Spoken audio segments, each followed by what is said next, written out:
Hey guys, thank you for supporting and subscribing. இன்றைக்கி நம்ம kitchen தேட்டரில் ரிலீஸ் பண்ண போகிற மூவி வந்து சிக்கன் கெபாப். வீட்டில் வச்சுருக்க பேசிக் இன்க்ரீடியன்ஸை வச்சு இந்த கெபாப் வந்து நல்லா சிம்பிளாக எப்படி பண்ணலாம் அப்படின்னு சொல்லிட்டு பார்க்கலாம். இது வந்து ஒரு பாகிஸ்தானி செஃப் கிட்ட கற்றுக்கிட்ட ஒரு ரெசிபி. அவரை வச்சு நான் வந்து ப்ராப்பராக சப்ளி கெபாப் எப்படி பண்ணலான்னு சொல்லி ஒரு வீடியோ கூடிய சீக்கிரம் வந்து அப்லோட் பண்ணுறேன். ஸோ இப்போ நம்ம டேரக்ஷனுக்குள்ளே போகலாமா? போகிறதுக்கு முன்னாடி ஹீரோ ஹீரோயின் லிஸ்டெல்லாம் இருக்குது, கண்டிப்பாக வந்து செக் பண்ணி பாருங்கள். இப்போ ஆரம்பிக்கலாமா?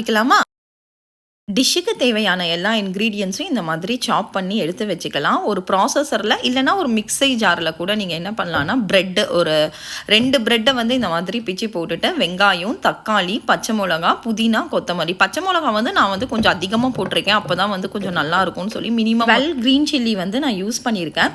இது எல்லாத்தையுமே வந்து நல்லா பல்ஸ் மோடில் வந்து பல்ஸ் பண்ணி எடுத்து இந்த மாதிரி வச்சுக்கிட்டு, ப்ரெட்டு வந்து அந்த மாய்ஸ்சர், ஆனியன், டொமேட்டோவோட மாய்ஸ்சர் எல்லாம் வந்து ப்ரெட்டு வந்து அப்சர்வ் பண்ணிக்கும். ஸோ ஜஸ்ட்டு வந்து ஒரு ஸ்பூனை வச்சு இந்த மாதிரி மிக்ஸ் பண்ணி விட்டுறலாம். ஸோ கீழெல்லாம் ஸ்டிக் ஆகிருக்கும் இல்லையா, ஸோ அதெல்லாம் வந்து மிக்ஸ் பண்ணி வச்சுக்கலாம்.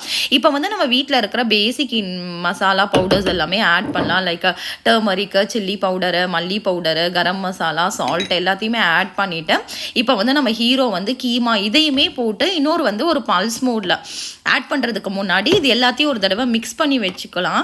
ஏன்னா ஒரு சைடு வந்து நம்ம மிக்ஸ் பண்ணாமல் வந்து பல்ஸ் மோடில் கொடுத்தோம் அப்படின்னா ஒரு சைடு வந்து இதுவாகும், அரைஞ்சிரும், ஒரு சைடு வந்து அரையாது. ஸோ பல்ஸ் மோடில் போடுறதுக்கு முன்னாடி இந்த மாதிரி ஸ்பூனை வச்சு நல்லா எல்லாத்தையும் ஒரு தடவை மிக்ஸ் பண்ணிவிட்டு அப்படியே வந்து பல்ஸ் மோடில் கொடுத்து நம்ம வந்து அரைச்சி எடுத்து வச்சுக்கலாம். எடுத்து வச்சது வந்து இன்னொரு தடவை அப்படியே மிக்ஸ் பண்ணிவிட்டு நம்ம ஒரு பவுலுக்கு வந்து இதை வந்து நம்ம ட்ரான்ஸ்ஃபர் பண்ணி எடுத்து வச்சுக்கலாம்.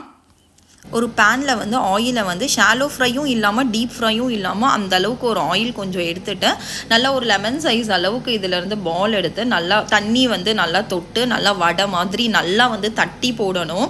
ரொம்ப வந்து மொத்தமாக போடக்கூடாது. நல்லா வந்து இது வடை மாதிரி நல்லா ஸ்ப்ரெட் பண்ணி வந்து ஒன் பை ஒன்னாக வந்து இந்த ஹாட் ஆயிலில் வந்து போட்டுட்டு ஃப்ளேமை வந்து நல்லா சிம்மில் வச்சு ஒன் பை ஒன்னாக வந்து இதை வந்து நல்லா ஸ்லோ ஃப்ளேமில் குக் பண்ணணும். ப்ரெட்டை ஆட் பண்ணியிருக்கிறனால சீக்கிரமாக கருகிடும் ஹை ஃப்ளேமில் வச்சோம் அப்படின்னா. ஸோ நல்லா வந்து ஸ்லோ ஃப்ளேமில் வச்சு இதை வந்து நல்லா வந்து குக் பண்ணணும். இந்த மாதிரி ஒரு சைடு குக் பண்ணோடனே இன்னொரு சைடை வந்து திருப்பி போட்டு வந்து நல்லா வந்து ஒரு சைடுமே வந்து ஃப்ளிப் பண்ணி விட்டு நல்லா அது வந்து ஃபுல்லாக குக் ஆகுற வரைக்கும் வந்து பொறுமையாக குக் பண்ணி வந்து எடுக்கணும். இந்த டைம்லையுமே ஃப்ளேம் வந்து ஹையில் இருக்கக்கூடாது. எல்லா டைம்லையுமே வந்து குக் பண்ணி முடிக்கிற வரைக்கும் ஃப்ளேம் வந்து ஸ்லோ ஃப்ளேமில் தான் இருக்கும், நாட் ஈவன் மீடியம் ஃப்ளேம். அப்போ தான், ஏன்னா இது நம்ம பச்சை கீமா போட்டிருக்கிறனால உள்ளே இருக்கிறதும் குக் ஆகணும், ப்ரெட் ஆட் பண்ணியிருக்கிறனால சீக்கிரம் கருகிடும். ஸோ நல்ல ஸ்லோ ஃப்ளேமில் பொறுமையாக இதை வந்து ஒன் பை ஒன்னாக குக் பண்ணி எடுத்தோம் அப்படின்னா நம்ம தலைவன் வந்து செம்மையாக ரெடி ஆயிடுவான். இப்போ இதை பார்த்தோம் அப்படின்னா வந்து சூப்பராக வந்து உள்ளெல்லாம் வந்து நல்லாவே வெந்திருக்கும். 1/2 kg கீமாக்கு 2 பிரெட் ஆட் பண்ணால் போதும். அதுக்கு மேலே ஆட் பண்ணோம் அப்படின்னா வந்து ரொம்ப வந்து ஆனியன், டொமேட்டோ அதை கூட நம்ம பல்ஸ் மோடில் பண்ணிட்டு கூட கீமாவை வந்து நம்ம டேரெக்டாக ஆட் பண்ணலாம். பட் அப்படி ஆட் பண்ணும்போது ஒரு ரா ஸ்மெல், அந்த குக் பண்ணி எடுத்ததுக்கப்புறம் கூட அந்த மீட்டோட ஸ்மெல் வந்து வர மாதிரி இருக்கும் சாப்பிடும்போது. இப்போ கீமாவையும் இந்த மாதிரி ஒரு பல்ஸ் மோடில் போட்டோம் அப்படின்னா வந்து அந்த ஸ்மெல் வந்து கொஞ்சம் கூட இருக்காது. அதனால தான் வந்து இதை வந்து நம்ம அந்த மாதிரி பல்ஸ் மோடில் போட்டு வந்து எடுக்கிறோம்.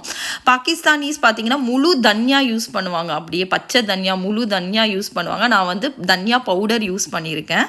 நான் ப்ராப்பர் கெபாப் ரெசிபி வந்து அப்லோட் பண்ணுறேன். ஸோ இதை வந்து நல்லா வந்து ஒரு க்ரீன் சட்னி கூட வந்து நம்ம சர்வ் பண்ணோம் அப்படின்னா வந்து சூப்பராக இருக்கும். அவ்வளோதான். கண்டிப்பாக இதை வந்து உங்கள் கிச்சனில் ரீமிக்ஸ் பண்ணி ரிலீஸ் பண்ணி எப்படி வந்திருக்கா அப்படின்னு சொல்லிட்டு ஃபீட்பேக் சொல்லுங்கள். கொடுத்துருக்க அளவுங்களை விட உங்கள் அன்புன்ற ஆயுதத்தை அளவில்லாமல் சேர்த்து சமைச்சு கொடுத்தீங்கன்னா உணவு மட்டுமல்ல, உறவு